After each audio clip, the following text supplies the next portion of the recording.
Here is a question based on fundamental theorem of calculus. Let's read fundamental theorem of calculus part 1.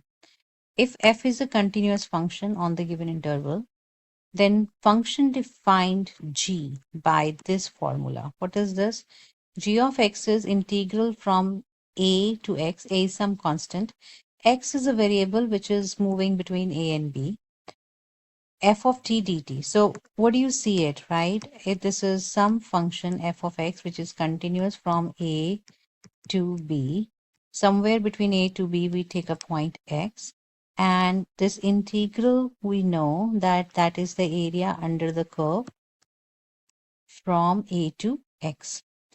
This function g, that this area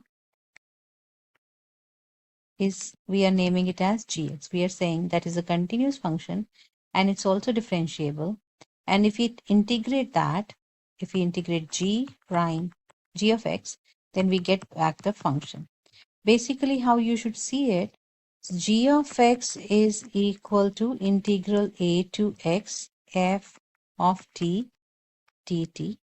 If you are differentiating both sides, so if you are differentiating on the right hand side also with respect to x of this function, integral and the derivative cancel each other, you get back the function in terms of x. So this x is same as this x variable here. So let's compare it to our question. This is your integral. We want to find the derivative of this function. Basically, we want to find f prime x.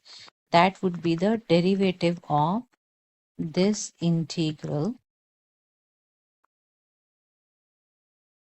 And using fundamental theorem of calculus, we are integrating this function.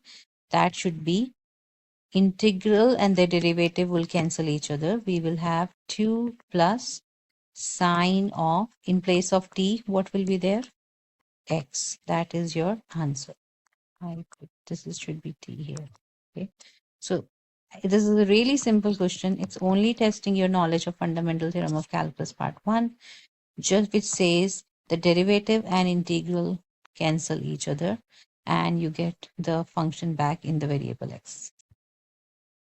So here's the part B. Let's practice again.